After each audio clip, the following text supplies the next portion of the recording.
Fala aí, torcedor. Mais um vídeo no ar. Hoje, pós-rodada, vamos falar fazer uma geralzona sobre o Campeonato Brasileiro, né? Que, assim, campeonato que se às vezes fica devendo um pouquinho em qualidade técnica, é sempre bem pegado, né? Um futebol sempre bem disputado e que se fosse mais valorizado pela própria entidade que organiza, né? Essa aqui, a CBF, seria muito melhor divulgado e consumido até, né? Porque é impressionante como o campeonato é maluco, né? E mesmo assim a gente tem tantas falhas aí, é, como arbitragem, calendário, enfim, que são até coisas que eu nem vou tratar hoje. Só vamos falar sobre a rodada em si e como o campeonato está no geral, né? Antes eu peço para você deixar aquele like no vídeo, se inscrever no canal e bora lá.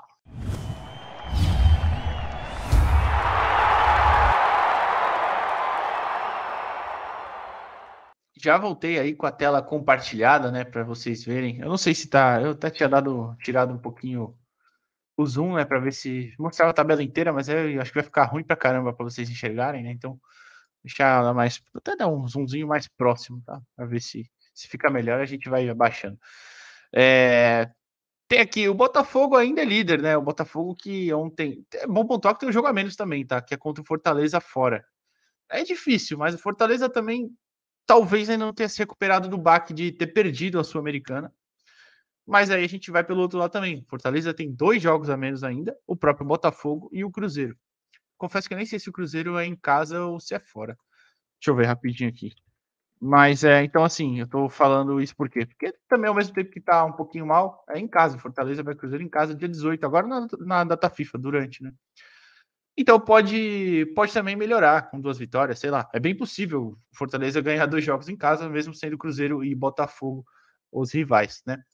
Mas então, voltando para o Botafogo, 32 jogos já, 59 pontos. Uma sequência aí de 5 jogos sem vitória e assim, uma derrota ontem para o Vasco. Ontem não, para o Vasco. Para o Vasco foi segunda-feira. Anteontem para o Grêmio foi uma virada assim. Não foi ontem, né? Tô viajando, foi ontem, quinta-feira também. Foi assim, um absurdo, cara. Mais um 4-3 sofrido.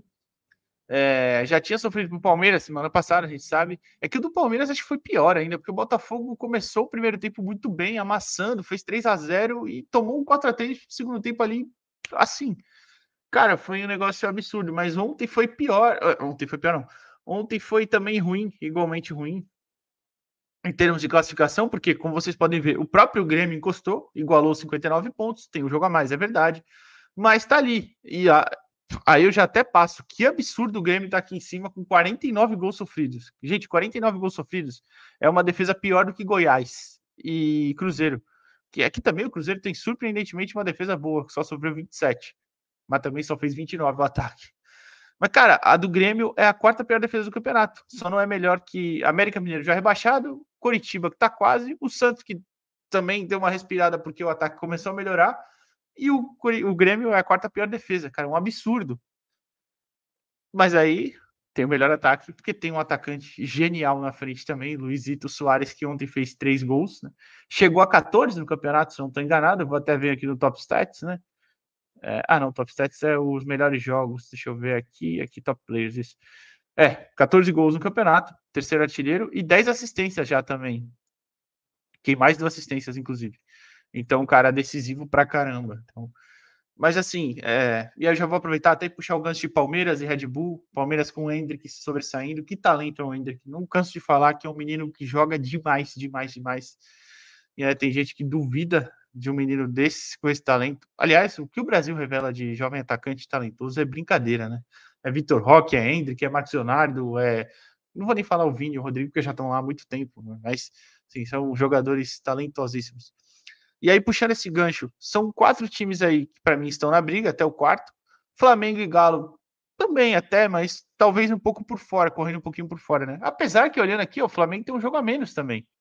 Então o Flamengo vencendo iria 59. Então tá tudo embolado. Então vou colocar o Flamengo também em cima.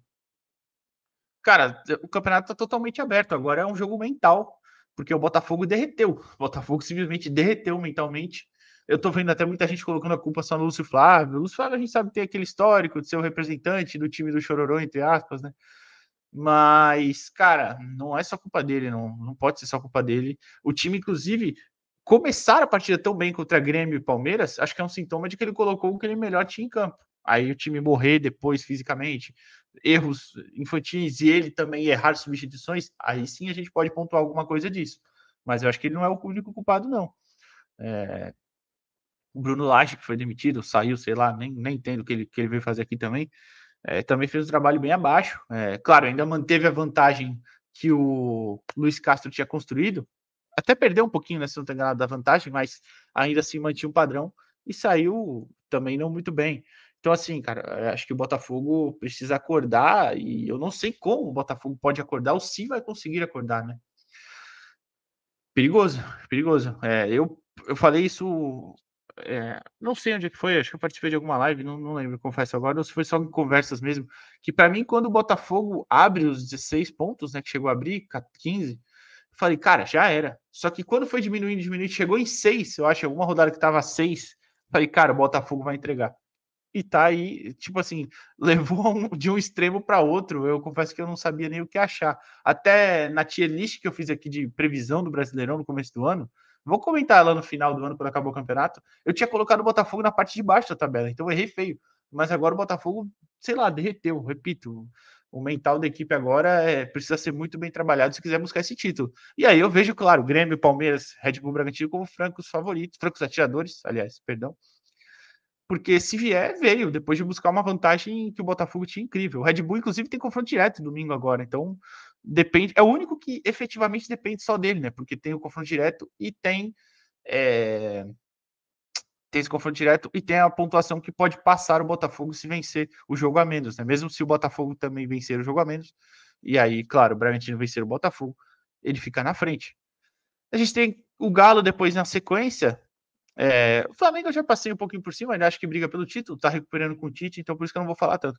O Galo vem no campeonato de recuperação muito bom, tá? Me surpreendeu o Felipão também ter conseguido recuperar o que ele mesmo chegou e demorou para ajustar. Tá? Ele chegou e começa fazendo um trabalho muito ruim, mas depois engata uma sequência boa. O Galo já tá, acho que é 6 jogos sem perder, são 3 vitórias e 2 empates aqui.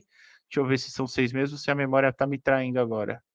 1, 2, 3, 4, 5, 6. Não, perdeu pro Cruzeiro, então tá esses 5 mesmo. E é que antes disso tinha vencido o Palmeiras lá no Allianz, né? Mas é um trabalho de recuperação bem bom. Vai brigar pela Libertadores até o final, acho. Inclusive, eu acho que vai acabar indo. Não sei se com a vaga direta, né? Porque aí a gente tem toda aquela questão de entrar um time ou outro aqui. Se o São Paulo, por exemplo, subir, desce uma vaga, enfim. Hoje seria até o Galo, né? O G6 e o Flu e São Paulo em oitavo, nono, só, já por serem campeões da Libertadores e Copa do Brasil, né? Só desceria a vaga se eles subissem aqui para essas posições. O Atlético Paranaense, que também vem num ano meio instável, né? Agora até vem recuperando. Tinha vindo uma sequência de recuperação boa, mas aí voltou a perder 2 jogos, né? Que foi o Corinthians, com aquele gol bizarro do Alberto, e para o Palmeiras, né? E aí essa rodada empatou com o Fortaleza.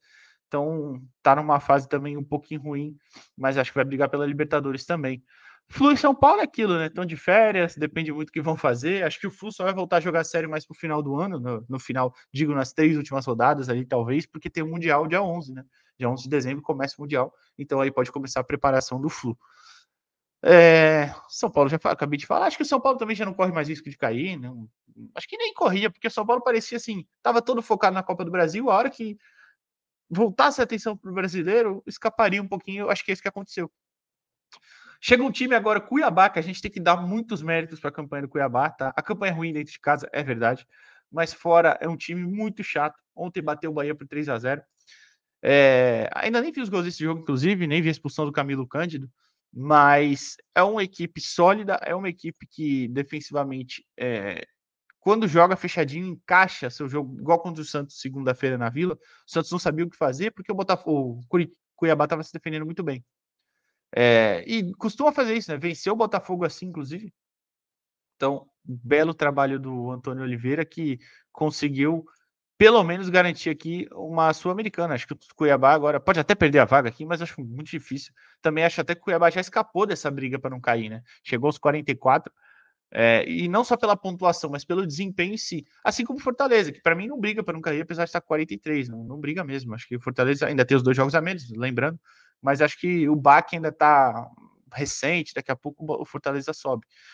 Aí a gente chega no Inter, que é um time que também fiquei batendo na tecla. Pô, tá na Libertadores, tá focado e tal, o Brasileirão vai melhorar. Até teve uma melhora depois de alguns jogos ruins contra Curitiba, América, perdeu pontos, perdeu pro Curitiba, né? E perdeu ponto pro América, empatou só.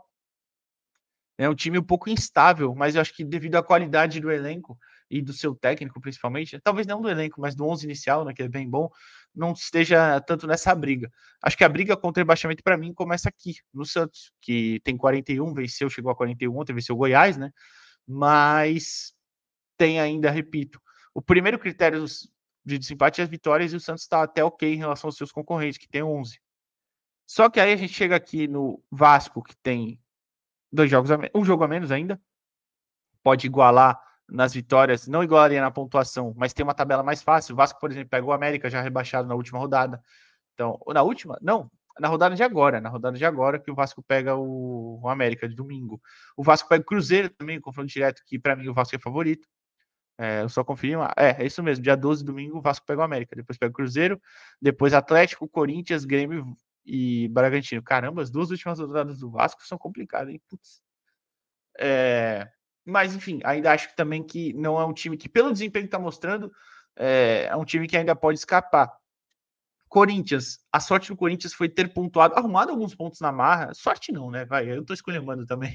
Foi mérito. Arrumou uns pontos na marra contra Cuiabá, até contra o América também, que é um jogo ruim se você pensar em empatar em casa com o América, mas conseguiu um pontinho na marra no final. São pontinhos que mantém ali em cima, né? Apesar das vitórias serem poucas, não só 9 vitórias. O Bahia, por exemplo, tem 10, o Vasco tem 10 com um jogo a menos.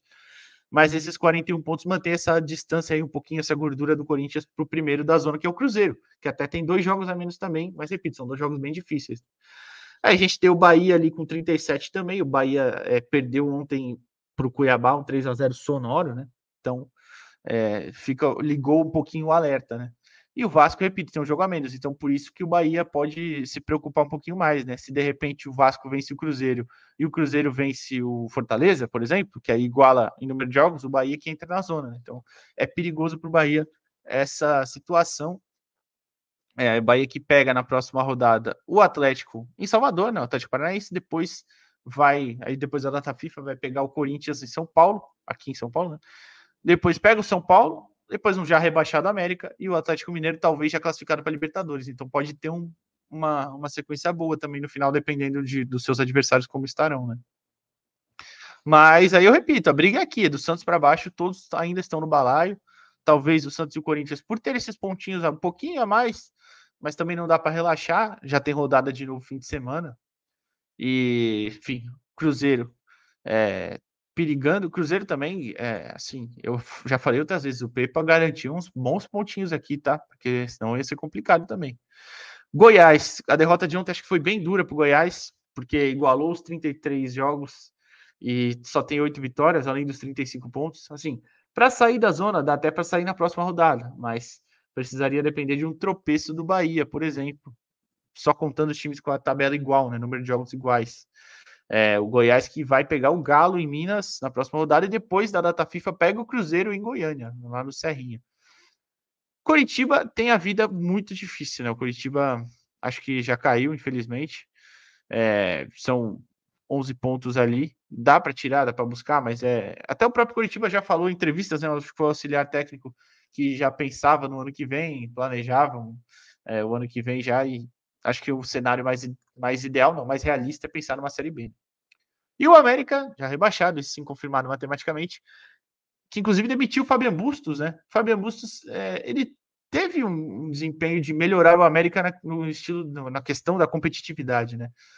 Mas não veio a pontuação, simplesmente não veio. Foram só 2 vitórias e eu entendo a demissão, apesar de que eu acho que eu não demitiria. Acho que eu deixaria ele para começar um projeto do ano que vem, visando o Campeonato Mineiro, para ver o que dá para fazer, enfim. Mas é isso. Então, Passamos pela tabela toda, quase todos os times. Eu não me aprofundei tanto no Santos, falei um pouquinho, a gente sabe, já falei aqui no Santos ontem, pós-jogo, o canal é um pouco mais focado no Santos, mas falamos sempre de futebol brasileiro no geral, né? Então, acho que essa é a situação de tabela da maioria dos times aqui que a gente passou. Campeonato emboladíssimo, emboladíssimo. Para mim, se eu fosse arriscar um campeão hoje, eu sinceramente ficaria entre esses 4 aqui. Repito, o Flamengo ainda tá na briga, mas eu ficaria entre os 4 primeiros. E, cara, eu entendo muito a revolta da torcida do Botafogo. Até pretendia fazer um vídeo só sobre o Botafogo, mas acho que eu vou deixar para a data FIFA, justamente por ser um período mais tranquilo. Então é isso. Comenta aqui o que você acha que vai terminar, como você acha que vai terminar essa briga para o título, para a Libertadores também, contra o rebaixamento. E, enfim, deixa o seu like aí no vídeo, se inscreve no canal. E é isso. Até a próxima. Valeu.